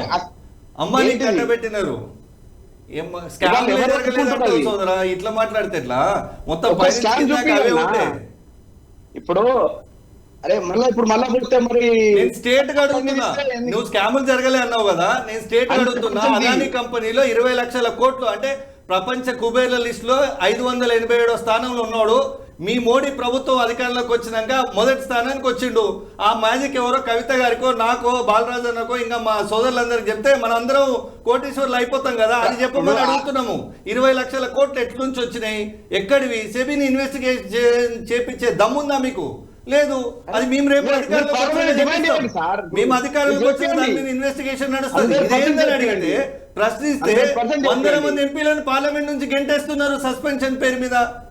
ఏంది ఇది? అవినీతి జరగలేదని చెప్పదలుచుకున్నారా మీరు? పిల్లి కళ్ళు మూసుకొని పాలు తాగితే ఎవరు చూస్తలేరు అనుకుంటున్నారు. మోడీ గారు ఆ ప్రభుత్వం నడుస్తున్న తీరట్లుంది. మొత్తం పైనుంచి కిందాక అదాని అంబానీలకి దేశాన్ని తాకట్టు పెట్టి లాస్ట్ రైతులను కూడా వదలండి మీరు. రైతుల పేరు వాళ్ళ కట్టబెట్టడానికి, దేశంలో రైతుల తలకాయలని అదాని అంబానీలకు కట్టబెట్టడానికి నల్ల చట్టాలు తీసుకొచ్చి జాతికి క్షమాపణ చెప్పే రోజు వచ్చింది. ఇంకా మీకు అవినీతి చేయలేదని చెప్పుకుంటున్నా. ఏంది ఇది? అంటే వచ్చింది రఫేల్ స్కీమ్ ఎక్కడి నుంచి వచ్చింది? అయ్యల్లా ఒక జత బూట్లు కొంటే 6,000 జత బూట్లు కొన్నారు. ఎంతమందికి ఇచ్చారు? ఇలా ప్రతి ఒక్క సోల్జర్ కు బుల్లెట్ ప్రూఫ్ జాకెట్ ఎక్కడి నుంచి వచ్చింది? మీరు మంచిగా మాట్లాడినరు, సోల్జర్ల గురించి చాలా కన్సర్న్ తో మాట్లాడారు. I appreciate it. మీరు యువర్ లర్న్డ్ పర్సన్. మీరు ఒకసారి గూగుల్లో కొట్టి చూడండి. Madam CAG submitted report. ఆగసినా మీరు మాట్లాడారు కదా, కాగ్ సబ్మిటెడ్ రిపోర్ట్ -45 degrees లో పనిచేసే సియాచిన్ బోర్డర్ లో పనిచేసే సియాచిన్ లైన్ మీద పనిచేసే వాళ్ళకి నాసి రకమైన బూట్లు సప్లై చేస్తుంది మోడీ ప్రభుత్వాన్ని కాగ్ తూర్పారబట్టింది. నువ్వు గూగుల్లో కొట్టి చూడు, మీరు కూడా చదవచ్చు. ఆన్ రికార్డ్ చెప్తున్నా నేను. మీరు ఎందుకండి ఇవన్నీ మాట్లాడతారు? రాజకీయాల కోసం సైనికుల మీద దాడులు, సైనికుల మీద జరిగే దాడులను రాజకీయాలకు వాడుకోవడం, దేశంలో ఉన్న సెంటిమెంట్లను రాజకీయాలకు వాడుకోవడం, ఇంత దిగజాడు రాజకీయాలు చేస్తూ అవినీతి 20 లక్షల కోట్ల అవినీతిలో కూరుకుపోయిన నీ ప్రభుత్వం విచారణ జరిపించే దమ్ము లేదు. ఎన్నికలకు ముందు ఇలాంటి అంశాలు తెర మీదకి బీజేపీ తీసుకొస్తుంది. సర్జికల్ స్ట్రైక్ కావచ్చు, పుల్వామా అటాకులు, ఇట్లాంటివన్నీ ఎందుకు వస్తాయనేది. ఇప్పుడు లేటెస్ట్ గా రామ మందిరం ఇవన్నీ పార్లమెంట్ మీద 2003లో వాళ్ళ హయాంలో జరిగింది, మళ్ళీ 23లో వాళ్ళ హయాంలోనే జరిగింది. బీజేపీ నేనేమంటా, చెప్పండి ఒక్క నిమిషం, మీరు ఇది కూడా చెప్పారు కానీ మీరే చెప్పాలి సమాధానం. 2003లో పార్లమెంట్ లో అటాక్ చేయింది వాళ్ళ ప్రభుత్వమే. 2023లో పార్లమెంట్ లో ఆగంతుకులు వచ్చి వాళ్ళు అది కొత్త పార్లమెంట్ భవనం, కొత్త పార్లమెంట్ భవనం, అంత సెక్యూరిటీ ల్యాబ్సెస్ ఉన్నాయి. అట్లాంటి భవనంలో మీరు వాడు రెఫర్ చేసింది మీ ఎంపీ కదా, ఏం యాక్షన్ తీసుకున్నారు? సో బాలరాజు గారు మీకు కూడా ఏమైనా డౌట్లు ఉన్నాయా శ్రీనివాస్ గారిని అడగడానికి? ఇప్పుడు మేడం నేను ఏమంటున్నంటే ఆయనని అడగడం కాదు, వాళ్ళ మొత్తం వ్యవస్థ కరప్టెడ్ అని చెప్పడానికి ఇవన్నీ ఉదాహరణలు చెప్తున్నారు. శ్రీనివాస్ గారు ఏంటి పాపం, భారతదేశ రాజకీయాల్లో ఎలక్షన్ జరుగుతున్నప్పుడు పేదవాడి యొక్క స్థితిగతుల మీద, పేదవాడి యొక్క జీవన విధానం మీద, నిరుద్యోగం మీద, విద్యార్థి ఇన్ని ఉద్యోగాల మీద చర్చ జరగాలి. కానీ ఇలా హిందుత్వం మీద, అదేవిధంగా 370 ఆర్టికల్ మీద, అంటే ప్రతిసారి చూడండి మీరు, ఇప్పుడే కాదు, కార్గిల్ యుద్ధంతో ఒక ఎలక్షన్ గెలిచినారు, పుల్వామా దాడుతో ఒక ఎలక్షన్ గెలిచినారు, రఫేల్ యుద్ధ విమానాల్లో జరిగిందని చెప్పి దాంతో జరుగుతున్నారు. ఇవాళ రేపు రామ మందిరం పేరుతో ఒక ఎలక్షన్ గెలవాలని చూస్తా ఉన్నారు. అంటే రామ మందిర నిర్మాణం అనేది ఆ దేశంలో ఉన్నటువంటి ఒక భావజాలానికి అనుకూలంగా జరుగుతున్నటువంటి మందిర నిర్మాణమే తప్ప ఈ దేశంలో నిరుద్యోగం ఏమన్నా నివారించిరా భారతీయ జనతా పార్టీ మాట్లాడమని చెప్పండి. ఈ దేశంలో అండర్ ఇండెక్స్ చూస్తే మేడం 116 దేశాలు ప్రపంచవ్యాప్తంగా నివేదిక ఇస్తే 116 దేశాల్లో అండర్ ఇండెక్స్ లో భారతదేశం యొక్క స్థానం 101వ స్థానం అండి. అంగర్ ఇండెక్స్ లో అంటే ఆకలి సూచికలో మన యొక్క స్థానము 101 స్థానం, 116 దేశాలు పోటీ పడితే మరి ఆకలి సూచికలో ఉన్నటువంటి భారతదేశం యొక్క ఈ ఆకలి సూచికను చూసి మీరు ఎలక్షన్లో ఓట్లు అడుగుతారా? లేకపోతే 2 కోట్ల ఉద్యోగాల సంవత్సరానికి ఇస్తాం ఏలేకపోయిన ఓట్లు అడుగుతారా? లేదు పేదవాడు ఎట్లన్నా చావని, పేదవాడు ఎట చచ్చినా ఏం లేదు, రైతులు ఎట చచ్చిపోయినా లేదు, 3 నల్ల చట్టాలు తీసుకొస్తాం మేము అమలు చేస్తామని చెప్పేసి మీకు కర్రు కాల్చి వాత పెడతానంటే మరి క్షమాపణ పేరుతోటి మేము ఓట్లాడుతామని వస్తారా? లేకపోతే ఈ దేశంలో ఉన్నటువంటి 2 కోట్ల ఉద్యోగాలు ఇవ్వలేకపోయినాం, అదేవిధంగా నల్లధనాన్ని తీసుకొస్తామని చెప్పినాం, ఆ నల్లధనాన్ని 15 లక్షల రూపాయల అకౌంట్లో వేయలేకమని చెప్పేసి ఓట్లాడుతారు మీరు చెప్పండి. అదేవిధంగా మేడం ఇంకోటి పేదవాడికి ఇచ్చేటువంటి ఏదైతే పథకాలు ఉచితాలని చెప్పేసి, రేవడీలని చెప్పేసి వాళ్ళని పేదవాడిని నువ్వు అవహేళన చేసి ఇవాళ ఎవరైతే ఉన్నత శ్రీమంతులు ఎవరైతే ఉన్నారో, సోక్సి ఎక్కడ ఉన్నారో మనకు తెలుసు, భారతదేశ ప్రజా సమాజం చూస్తూ ఉంది, విజయ మాల్యా ఎక్కడ నివసిస్తున్నారో భారతదేశ సమాజం చూస్తూ ఉంది. ఇవాళ 12 లక్షల కోట్ల రూపాయలు ఉన్నత వర్గాలకు మాఫీ చేసినాం కాబట్టి మా భారతీయ జనతా పార్టీ ఓటేం చెప్తారా? ఇవాళ కర్ణాటక ఎలక్షన్ జరిగేటప్పుడు మీరు తినే తిండి మీద, కట్టే బట్ట మీద ఆంక్షలు పెట్టి ఆ ఆంక్షలకి అనుకూలంగా ఉన్నోలే భారతదేశం ఉండాలి, అటువంటి రాజకీయాలకు మీ భారతీయ జనతా పార్టీ మాకు ఓటేయమని చెప్పి మీరు అడుగుతారా? మేము లేదు రైతులు ఎవరైతే ఆందోళన చేస్తా ఉన్నారో 700 రోజులు నుండి 700 రోజులు సంవత్సరం పాటు ఆందోళన చేస్తే 700 మంది రైతులు చచ్చిపోతున్నప్పటికీ ఉత్తరప్రదేశ్లో అజయ్ మిశ్రా అనే మీ కేంద్ర మంత్రి ఒక రైతు మీ కాళ్ళ మీద తీసుకెళ్లి కాళ్ళు ఎరగొట్టినాం, మేము గట్టినే పరిపాలన చేస్తామని ఓట్లాడుతారు చెప్పండి. మేడం నేను ఏమంటున్నానంటే, మేడం ఎలక్షన్లు వచ్చినంటే 370 గుర్తు కాదు, ఎలక్షన్లు వచ్చినాయంటే రామ మందిరం గుర్తు కాదు, ఎలక్షన్లు వచ్చినంటే జాతీయవాదం పేరుతో హిందుత్వం గుర్తు కాదు, ఎలక్షన్లు వచ్చినాయంటే భారతదేశంలో ఉన్నటువంటి పౌర సమాజం యొక్క స్థితిగతులు ఏం మారాయో భారతీయ జనతా పార్టీ ఆ ఎజెండాతో ముందుకు పోతే మేము వెల్కమ్ చేస్తాం. కానీ రాజకీయాల పేరు ఎందుకంటే ఈ కార్గిల్ యుద్ధంతో ఎలక్షన్, పుల్వామా దాడితో ఎలక్షన్, రేపు రామ మందిరంతో ఎలక్షన్ గెలిచి మేము గెలిచినంటే ప్రజల మనసు గెలవలే, మీరు ప్రజల మనసు గెలిచి అనుకుంటే శ్రీనివాస్ తప్పది. ప్రజల మనసు గెలవకపోతేనే కాషాయ జెండా కట్టుకున్న ప్రతి ఒక్కరు కూడా ఏదో ఒక సజెషన్ ఇస్తున్నారు. మూడోసారి గెలిచి అంటే మీరు సర్టిఫై చేస్తారు. ఈ మధ్య కాలంలో మీ నాయకుల వాయిస్ కూడా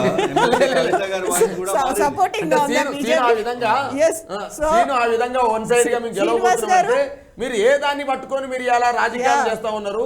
రాజకీయాలు అనేవి భారతదేశ పౌర సమాజం, భారతదేశంలో పేదరికం తగ్గినప్పుడు నీ భారతీయ జనతా పార్టీ విజయం సాధించినట్టు, భారతదేశంలో నిరుద్యోగం తగ్గినప్పుడు నీ భారతీయ జనతా పార్టీ విజయం సాధించినట్టు, భారతదేశంలో పేదల సంఖ్య తగ్గినప్పుడు నీ భారతీయ విజయం సాధించిన తప్ప భారతదేశానికి కింది సమాజం ఎవరైతే పేద ప్రజలు ఉన్నారో ఇలా అన్నం దొరకని లేదండి. రాష్ట్రపతి ముర్ము నిన్నగాక మన వాళ్ళకి కరెంట్ వచ్చింది.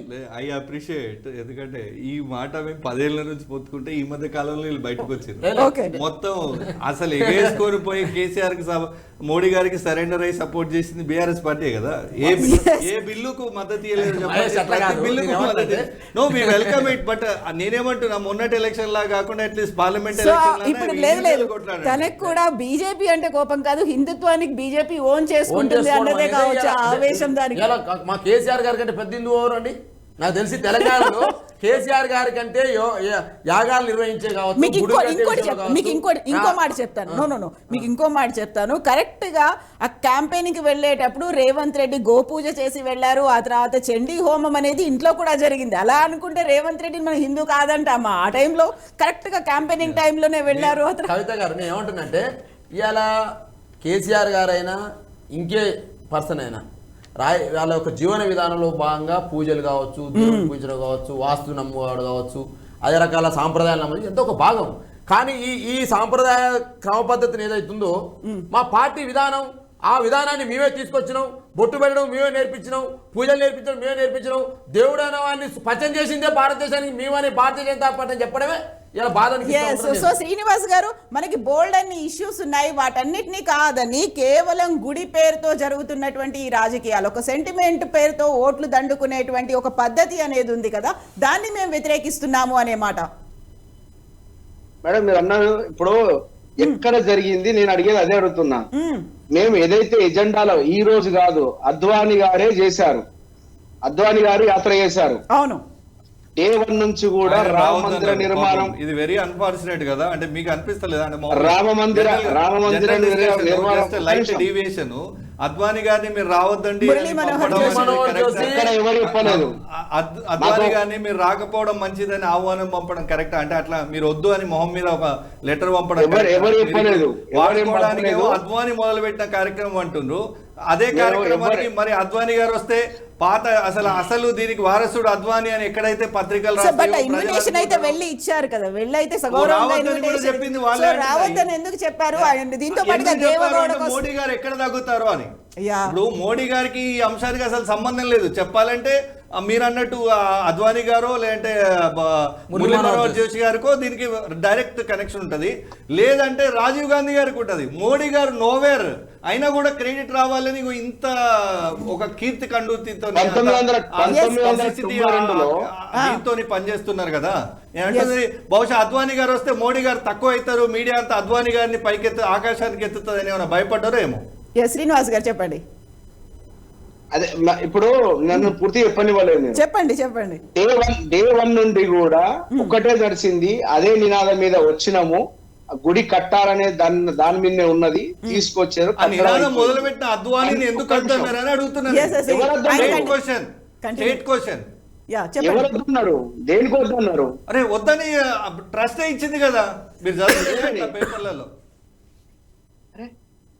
మీకు అది ఇప్పుడు అదే చెప్తున్నా భయ్యా, పైన ఒక్కటి చూసేది కనబడుతుంది.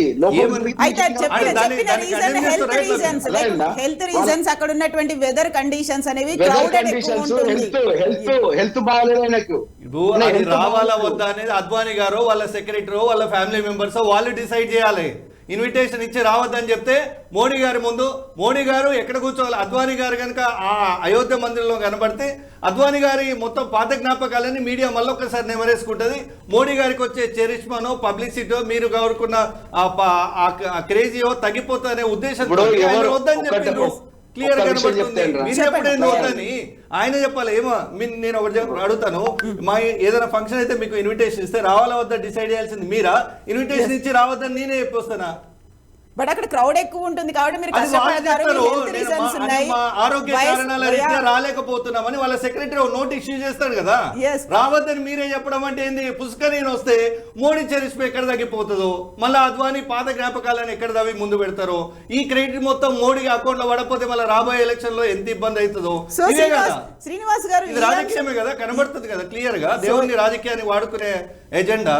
సో దీనికి ముందు డిస్కస్ చేసినటువంటి ఒక పాయింట్ ఉంది, హంగర్ ఇండెక్స్ లో మనం ఎక్కడున్నాము అది చూసుకోవట్లేదు, బళ్ళు ఎన్ని ఉన్నాయి అనేది చూసుకోకుండా ఓన్లీ గుడి నిర్మాణానికి ఇంత ఫోకస్ పెట్టి ఇంత ప్రయారిటీ పెట్టి నిర్మించడం ఎందుకు అనేది కూడా వస్తుంది కదా. కరెక్ట్ అండి. బళ్ళు ఎందుకు లేవు, బళ్ళు ఎందుకు కట్టలేదు అన్నదానికి మహేష్ గారు సమాధానం చెప్పాలి. 10 ఏళ్ళు మీరు అధికారంలో ఉంటారు, ఇప్పుడు నేను సమాధానం చెప్పాలి. 62 అధికారంలో ఉన్నటువంటి కాంగ్రెస్ గుండు సూది కూడా ప్రొడ్యూస్ చేయలేని, ఉత్పత్తి చేయలేని స్థితి నుంచి అత్యంత ఆర్థిక శక్తివంతమైన దేశంగా తీసుకొచ్చినాము. ఆ క్రమంలో అన్ని చేసుకుంటూ వచ్చినాము. మీరు 10 ఏళ్లలో నువ్వు చేసిన ఘనకీర్తి ఏందో చెప్పు స్వామి. మళ్ళీ నువ్వు మహేష్ గారు చెప్పాలంటే 60 ఏళ్ల చరిత్ర చెప్పాలి. ఇప్పుడు నేను అదే 60 ఏళ్ల చరిత్రలో ఐఐఎంలు పెట్టినాం, ఐఐటీలు పెట్టినాం, చెప్తా అది కూడా వినండి. ఐఐఎంలు పెట్టినాం, ఐఐటీలు పెట్టినాం, యూనివర్సిటీలు పెట్టినాం, విద్యను ప్రమోట్ చేసినాము. నేను చెప్తున్నా కదా, ఐఐఎంలు అయితే మీరు పెట్టింది కాదు కదా. 69లో ఐఐఎంలు ప్రారంభించాలంటే ఒక నాయకుడికి ఎంత దూరదృష్టి ఉండాలనో ఆ నాయకుడు మా నాయకుడు మేము గర్వంగా చెప్పుకుంటాం, నెహ్రూ గారు. ఈ రోజు నువ్వు చెప్పింది ఏదో, నువ్వు చేసింది ఏదో చెప్పు కదా. అదే చెప్తున్నా, నన్ను చెప్పు. ఐఐటీలు ఎన్ని పెట్టారు మీరు 60 ఏది లిస్ట్ తీయమంటారా? ఐఐటీలో ఐఎంలు ఎన్ని వచ్చాయో లిస్ట్ చూపించాలి. కొత్తగా ఏమన్నా ఈ రాష్ట్రానికి ఒక యూనివర్సిటీ ఇచ్చిరా చెప్పు నాకు ఒకసారి. విభజన తీర్మానంలో పెట్టింది మళ్ళీ మేమే హార్టికల్చర్ యూనివర్సిటీ, గిరిజన యూనివర్సిటీ. ఇన్ని రోజులైనా ల్యాండ్ అలొకేట్ చేస్తే తెలంగాణ రాష్ట్రానికి గిరిజన యూనివర్సిటీ దిగిపోయే ముందు అప్రూవ్ చేస్తావా? 10 ఏళ్ళు ఏం చేసినావు? ఎవరు ల్యాండ్ ఎక్కడ ఇచ్చారు? అదే నేను అనేది, రాష్ట్ర కేంద్ర ప్రభుత్వాల యొక్క చిత్తశుద్ధి కొరవడిందని చెప్తున్నాము. అది కూడా మేము విభజన చట్టంలో పెట్టినాం కాబట్టి మీరు ఇలా అమలు చేయాలని ఎంతో కొంత సోయి వచ్చింది అంటున్నా నేను. సో విద్య గురించి మేము చేసిన, నువ్వు ఏ ఊరికైనా మేము కట్టని బడి ఉంటే ఆ ఊళ్ళో మేము ఓట్లాడగాం. చలో నువ్వు కట్టిన ఒక బడి రూమ్ ఉంటే నువ్వు ఓట్లాడు, లేకపోతే ఓట్లాడు. 100% డేటా తీసి పంపిస్తా నేను. ఏం డేటా పంపిస్తావు? ఎన్ని ఊళ్ళలో కట్టినావు? ఎన్ని ఊళ్ళలో కట్టినావు చెప్పు. ఇప్పుడు చెప్పరాదు నువ్వు ఏ ఊళ్ళో కట్టినావు? ఊర్లో పెట్టాలి. అయితే శ్రీనివాస్ గారు ఇప్పుడు మీరు చూడండి విచిత్రము. ఇది బడులు ఎందుకు లేవో మేము చెప్పాలట. మేము కట్టని ఊరేమన్నా, మేము బడి కట్టని ఊరేమన్నా ఉంటే ఓ మాట నీకు తెలిసిన ఊరు పేరు చెప్పు. ఎస్ శ్రీనివాస్ గారు, ఇప్పుడు రామ మందిర నిర్మాణం అయిపోయింది. దానికి అత్యంత వైభవంగా ప్రారంభోత్సవం ఇవన్నీ జరుగుతున్నాయి. దీన్ని ఎన్నికల ఎజెండాలో అసలు వాడుకోదా బీజేపీ ఫర్దర్ గా? నేను ఏం చెప్తున్నా మేడం, మా మేనిఫెస్టోలో పెడతారా మళ్ళీగా? దాన్ని కట్టిదాం మళ్ళీ మాకు ఓట్లాడని పెడతారా ఎవరన్నా? చెప్పు, పెడతారా దాన్ని? బట్ ఇది మేము సాధించిన విజయం అని చెప్పుకుంటారు కదా. అరే సాధించి కూడా విజయాన్ని చెప్పుకోరాదా? ఏం సాధించినారు? అరే కోర్టు తీర్పు నువ్వు ఇయ్యలేదు, చందాలు వేసుకొని కట్టినాము, శిలాన్యాస రాజీవ్ గాంధీ చేసిండ్రు. నీ రోల్ ఏంది? మీ నాయకుడు పాత్ర ఏందో చెప్పు నాకు. అది కట్టడానికి దానికి ఎవరి హయాంలో కట్టిరు? అది ఎవరి హయాంలో కట్టి? ఇప్పుడు అశోకుడు చెట్లు నాటించేస్తున్నాడు. ఎవరి హయాంలో కట్టి ఆ హయాంలో డబ్బులు వేసుకుంటారా? అదే ఒక్క నిమిషం అండి. అశోకుడు చెట్లు నాటించిన అన్నాడు. చెట్లు ఆయన పోయి రోడ్డు పంట నాటిండా? నాటినప్పుడు కూలరు, తెచ్చినప్పుడు కూలరు, నాటిండేవారు మరి. సో కోట్లాది మంది హిందువులు ఎదురు చూసింది. ఇదిగో ఇక్కడ నేను ఇంకోటి చెప్తాను, మీరు అంటే ఇంట్రెస్టింగ్ కాబట్టి ఇది కనెక్టింగ్, ఆయన చెప్పేదాన్ని కనెక్టింగ్ కాబట్టి చెప్తున్నా. ఇక్కడ మన శివారు ప్రాంతంలో ముచ్చింతల్లో సమతా విగ్రహాన్ని కట్టినారు కదా ఆచార్య స్వాముల వారిది. సో దాని స్టాచ్యూ ఆఫ్ ఈక్వాలిటీ రామానుజాచార్య వారి ఏది 1000 years బర్త్ సెలబ్రేషన్ లో భాగంగా కట్టిండ్రు. అది కట్టింది ఇక్కడ ఏది ముచ్చింతల్లో. ల్యాండ్ ఇచ్చింది ఒక భక్తుడు, జిఆర్ ట్రస్ట్ ది ల్యాండ్. కట్టింది జిఆర్ కి సంబంధించిన మొత్తం వైష్ణవ మతంలో ఉన్న భాగస్వాములు, భక్తులు, భగవద్బాంధవులు అందరూ తలా ఇంత చందాలు వేసుకొని, లాస్ట్ ఫుడ్ తో సహా అందరు చందాలు వేసుకొని పెట్టింది. చైనా నుంచి ఆ విగ్రహం చేపించింది చైనాలో. చైనా నుంచి ఇక్కడ తీసుకురావడానికి ఇంపోర్ట్ ట్యాక్స్ కూడా మీరు ఎగ్జామ్షన్ ఇవ్వలేదండి. ఇదా మీ నీతి? ఇంపోర్ట్ ట్యాక్స్, చైనా నుంచి ఏదైనా వస్తువు ఇంపోర్ట్ చేస్తే మనం ట్యాక్స్ ఇవ్వాలి కదా.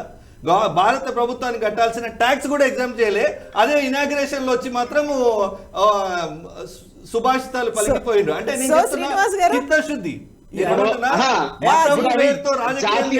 మీరు దిట్ట అని చెప్పడానికి చెప్తున్నా.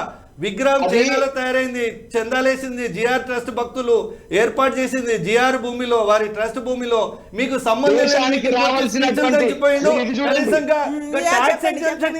చెప్పండి, ట్యాక్స్ ఎగ్జంప్షన్ అంటున్నా. మీ ప్రభుత్వం మీ గీత ఇది. మీరు హిందువులా అంటున్నా. మీరు హిందుత్వాన్ని కాపాడేదానికి నిలబడిన దేశానికి రావాల్సినటువంటి అఫీషియల్ గా రావాల్సినటువంటి ట్యాక్స్ కట్టాల్సిందే. ఓకే, అర్థమైందా? అది మీరు ఎగ్జామ్ట్ కూడా చేయొచ్చు. మీకు తెలుసో తెలియదు, కరోనా విషయంలో చాలా ఎగ్జామ్షన్స్ ఇచ్చినాం. అనేక అంశాల్లో ఎగ్జామ్షన్. అసలు ఆ కరోనా విషయంలో కూడా పిఎం కేర్ అని చందాలు వసూలు చేసి ఇప్పుడు ఆర్టీఏ కింద ఎన్ని ఫండ్స్ వచ్చినాయి దేవుడా అంటే అడిగే నాలుగు లేడు. ఇచ్చే డీటెయిల్స్ ఇచ్చేదానికి మీ ప్రభుత్వం కూడా సిద్ధంగా లేదు. అది కూడా అవినీతి జరిగింది.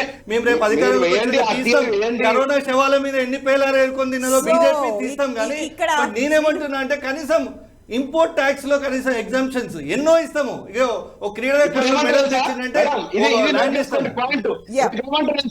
ప్రైవేట్ వ్యక్తులకు మీరు ట్యాక్స్ ఎగ్జామ్షన్ ఎట్లా ఇచ్చారు? రేపు ప్రైవేట్ ఒక ట్రస్ట్ కి ఎట్లా ఇచ్చారని క్వశ్చన్ చేస్తున్నా వీళ్ళే అంటారు. ఏమంట అదే ట్యాక్స్ ఎగ్జామ్షన్ ఎందుకు ఇచ్చిండ్రు అనేది కూడా మళ్ళీ నెక్స్ట్ వచ్చే క్వశ్చన్ మీ దగ్గర నుంచి అదే అనేది. అయితే శ్రీనివాస్ గారు ఇప్పుడు ఈయన ఒక మాట అన్నారు, మహేష్ గారు మీ నీతిని మీ నియతిని ఎక్స్పోజ్ చేయడానికి ఈ విషయం చెప్పాల్సి వచ్చింది. ట్యాక్స్ ల జోలికి నేనెందుకు పోతుంటే? మీరు మొత్తం హిందువులందరికీ టేకా తీసుకున్నామన్నారు కదా, ఇంతమంది కాంట్రిబ్యూట్ చేసి కట్టిన అంత పెద్ద మహానుభావుడు విగ్రహానికి ట్యాక్స్ ఎగ్జామ్షన్ ఎక్కువ విండి వసూలు చేసిన నాయకులు మళ్ళా స్పీచ్లు మాత్రం అడిగిన దానికి ఆన్సరే తీసుకుందాం దాని దగ్గర నుంచి. శ్రీనివాస్ గారు, ఇప్పటిదాకా జరిగినటువంటి మీరు కుంభకోణం కావచ్చు, అవకతవకలు ఇలాంటివన్నిటికీ కాంగ్రెస్ ప్రభుత్వం వచ్చిన తర్వాత ముక్కు పిండి వసూలు చేస్తామంటున్నారు మహేష్ గారు. పక్కా చేయొచ్చండి. ఎక్కడ అవినీతి జరిగినా, ఏ డిపార్ట్మెంట్ లో ఏ మినిస్ట్రీలో అవినీతి జరిగినా గానీ తీసి వాళ్ళు చేయడానికి వాళ్ళకి అధికారం ఉంటది. ఎవరు ప్రభుత్వం వచ్చినా గానీ వాళ్ళు చేయడానికి ఉంటది. మాకు అభ్యంతరమే లేదు. మీరు ఎవరైతే మీరు అవినీతి జరిగిందంటారు కదా, తీసి బయట పెట్టండి, వాళ్ళని జైలు పంపియండి, దానికి మేము సిద్ధంగా ఉంటాం. కానీ ఇక్కడ నెంబర్డ్ ఇప్పుడు అయిపోయింది. మోడీ ప్రతి మెడిసిన్ కు, మా నాయకుడు మా ముఖ్యమంత్రి గారు రేవంత్ రెడ్డి గారు చెప్తారు, ప్రతి మెడిసిన్ కు ఒక ఎక్స్పైరీ డేట్ ఉంటది. ఇక్కడ అయిపోయింది రాష్ట్రంలో. రేపు దేశంలో ఎక్స్పైరీ డేట్ ఉన్న మెడిసిన్ దగ్గరకు వచ్చింది, అది కూడా పక్కన పెట్టేసినాక ఉంటది. సో ఇమ్యూనిటీ పవర్ ఎక్కువ ఉందా? ఇమ్యూనిటీ పవర్ అనేది ఎక్కువ ఉందా? ఇమ్యూనిటీ ఎక్కడి నుంచి వస్తుంది?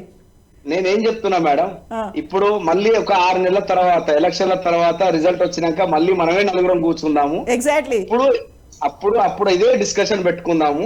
ఏం జరుగుతుంది ఇవాళ సామాన్య ప్రజలు ఏమంటున్నారు తెలుసా? మీరు అన్నారు ఇప్పుడు కూడు గుడ్డ దాని గురించి మాట్లాడుతున్నారు.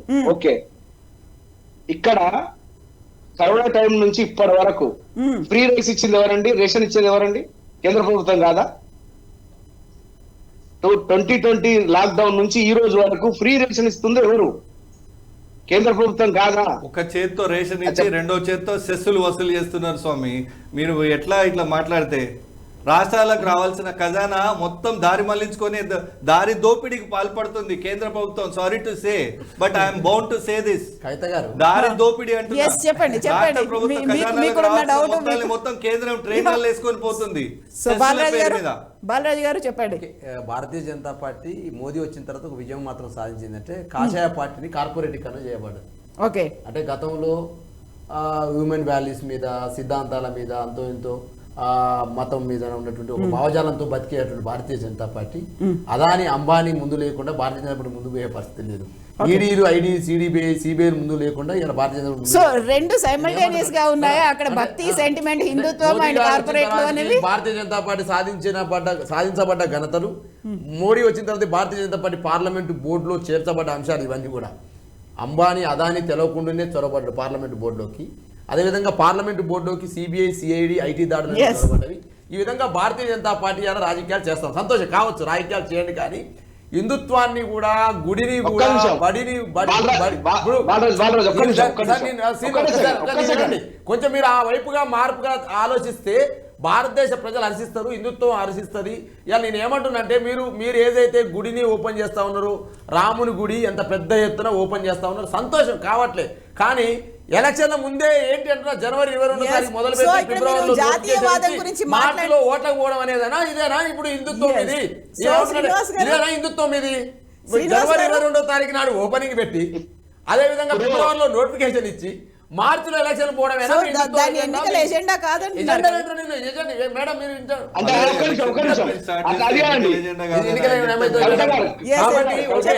చెప్పండి. ఒక్క నిమిషం. అంటే ఇప్పుడున్న జనరేషన్ లో, ఇప్పుడున్న ఓటర్లలో, అంటే అది ముందు పెడితే ఇన్ఫ్లుయెన్స్ అయిన ఓటర్లు అంటే వీళ్ళు అంత మూర్ఖులా, అంత తెలివి తక్కువ వాళ్ళు ఎట్లా ఆలోచించి ఓటేస్తారు కదా? ఇప్పుడు రేపు కాంగ్రెస్ ఎందుకు ఇచ్చారండి? తెలంగాణ మార్పు కోరుకున్నారు, గవర్నమెంట్ ఇచ్చారు. రేపు భారతదేశంలో మార్పు కోరుకుంటున్నది ఓటర్ డిసిషన్ తీసుకుంటారు. మీరు చెప్పినంత మాత్రం మీరు ఏమంటారు? చెప్పే మాటలకి భారతదేశం వసుదైక కుటుంబం, అన్ని కులాలు మతాలు కలిసి వీరే మాట్లాడతారు. వారు ప్రధానమంత్రి మోదీ గారు మందిరాల పోండి, మసీదుల పోండి, చర్చిల పోలంటారు. 400 అసెంబ్లీ సీట్లలో ఉత్తరప్రదేశ్ లో ఒక్క ముస్లిం, ఓ క్రిస్టియన్, వేరే కులాలు దొరకరని, పార్సీ, ఓ బుద్ధుడు దొరకడని 182 స్థానాలు ఉన్న గుజరాత్లో ఒక ఏరే మతం వాళ్ళు ఒక్కరితో ఒక క్యాండిడేట్ అంటున్నా నేను. మీరు భారతదేశంలో విభజించు పాలించు రాజకీయాలు చేస్తూ మళ్ళీ అన్ని కథాలు బాగుండాలి, అన్ని కులాలు బాగుండాలి, అన్ని వర్గాలు బాగుండాలని మా సర్వ మత సమ్మేళనం అని చెప్పేసి మాట్లాడేది మాట్లాడుతూ ఈ మాట 182 స్థానాలలో ముఖ్తార్ అబ్బాస్ నఖ్వీ గారి గురించి చెప్తున్నారు. ముఖ్తార్ అబ్బాస్ నఖ్వీ గారి గురించి ఆయన గతంలో కేంద్ర మంత్రిగా ఉన్నారు. నేను ఏమంటున్నాంటే నేను దాని గురించి మాట్లాడుతున్నా. మీరు ఇచ్చినారు సంతోషం. 182 స్థానాలు తల్లి గుజరాత్ లో అసెంబ్లీ ఎలక్షన్ లో పోటీ పడ్డది. అక్కడ ఉన్న జనాభా 20% జనాభా ముస్లిం జనాభా ఉన్నది. అందరూ మీ ప్రజలే, గుజరాత్ పేరుగా మీ అక్కడి నుంచే పుట్టినారుగా. మోదీ అక్కడనే పుట్టినాడు, మోదీ అక్కడనే పెరిగినాడు, అక్కడనే రాజకీయ జీవితాన్ని ఆరంభించినాడు. ఒక్క ముస్లిం అభ్యర్థికి నువ్వు సీటే లేవా? ఒక క్రిస్టియన్ అభ్యర్థి సీటే లేవా? 400 అసెంబ్లీ స్థానాలు, అతిపెద్ద రాష్ట్రం అండి ఉత్తరప్రదేశ్, 80 పార్లమెంట్ స్థానాలు ఉన్నాయి. ఒక్క మనిషి దొరకనండి. మీ విభజించి పాలించిన రాజకీయాలు గీనే కనబడుతుంది కదా. మరి మీరు ఎట్ట చూడగలుగుతారు? అందరినీ ఎక్కడో కర్ణాటక పోతారు, కర్ణాటకలో స్కూల్లో కాలేజీలో ఆన్సర్ చెప్తున్నారు. ఒక్క నిమిషం చెప్పండి. ఇప్పుడు మీరు 9 ఏళ్ళు పాలించారు. ఓకే, ఒక్క మహిళా మంత్రి ఎందుకు? ఎస్, మనం కంప్లీట్ గా ఇంకొక ఎంటైర్లీ డిఫరెంట్ జోన్ లోకి వెళ్ళిపోతున్నా. దాని గురించి కూడా అది రియలైజ్ అయ్యే మహిళా మంత్రులు లేని ప్రభుత్వం మనకొద్దని వాళ్ళని దించిండ్రు. రేపు మన వాటాలు లేని ప్రభుత్వం మనకొద్దని మోడీని కూడా దించుతున్నారు అని చెప్తున్నా. మీరు రియలైజ్ సత్యవతి రాథోడ్ మంత్రిగా ఉన్నారు, మహిళా మంత్రిగా సత్యేందర్ రెడ్డి గారు ఉన్నారు. నేను ఏమంటున్నాంటే రాజకీయాలు ఇప్పుడు ఒక రాష్ట్రం కూర్పు అనేది ముఖ్యమంత్రి సంబంధించిన ఆలోచన విధానంతో ఏర్పడదు తప్ప రాష్ట్ర ప్రజలు మ్యాండేట్ నిలబడతారు. ఎందుకు ఇవ్వలేదు అని అంటే ఆ కాన్స్టిట్యుయెన్సీ నుంచి వచ్చి అడిగిన వ్యక్తి ఉండాలి కదా.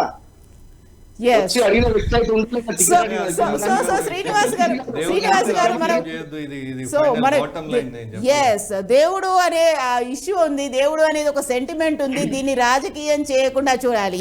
కేవలం బీజేపీయే కాదు, ఏ పార్టీ కూడా అక్కడ రాజకీయం అనేది జరగకుండా ఉండాలి. అవసరం లేదు. కేవలం బీజేపీ ఏంటంటే ది క్లెయిమ్ ఇది మాది బిహేవ్ చేస్తారు కాబట్టి వాళ్ళకే చెప్పాల్సి వస్తుంది. ఏ పార్టీ ఇంత దిగజారి దేవుని శ్రీనివాస్ గారు మీరన్నట్టుగా మళ్ళీ మనం నలుగురం కూర్చుందాం, మళ్ళీ మాట్లాడుకుందాం. ఎలక్షన్స్ సంబంధించి అండ్ పార్లమెంట్ ఎన్నికలు ఉన్నాయి కాబట్టి ఇప్పటికన్నా 10 సీట్లు ఎక్కువ వస్తాయని నేను చెప్తున్నాను మేడం. ఇది రాసి పెట్టుకోండి మీరు. ఎస్ అండి, థ్యాంక్ యూ సో మచ్. మీరు అలాగే ఉండండి. రామ భజన లేకుంటే రాముడి పేరు తీసుకోకుండానే ఎన్నికలకు వెళ్తారా లేదా మేము కూడా చూస్తాం. మీకు అర్థమవుతుంది మేడం. ఇప్పుడు కాదు, భారతీయ జనతా పార్టీ పుట్టినప్పటి నుంచి కానీ ఫస్ట్ నుంచి కానీ జై శ్రీరామ్ చెప్తున్నా. జై శ్రీరామ్ అనే మా నినాదము, రామ లక్ష్మణ జానకి జై హనుమానికి అనేది. ఇప్పుడు గుళ్ళల్లో భజనలు చేసే రాముని భజన కీర్తనలు వాడే వాళ్ళందరూ బీజేపీ నాయకుల కాదు కదా. ఏంటండి మీరు జై శ్రీరామ్ మీ రాజకీయానికి జై శ్రీరామ్ అవసరం పడ్డది. కానీ జై శ్రీరామ్ అని చాలా గుళ్ళల్లో రోజు మోగుతుంటే వాళ్ళందరూ బీజేపీ వాళ్ళే కాదు కదా. అరే నేనేం చెప్తున్నా స్వామి, నేను చెప్తున్నా రాజకీయంలో రాముడిని వాడుకోవద్దండి. మాకు కూడా భక్తి ఉంది మీకంటే. ఆ మాటకు వస్తే బీజేపీ నాయకుల దొంగ భక్తి కంటే మాకు ఇంకెక్కువ భక్తి ఉంది. మీరు సూడో భక్తులు. బీజేపీ మేము శ్రీరామనామం చేస్తాం, మేము హనుమంతుని పూజిస్తాం, మేము భారత రాష్ట్రం.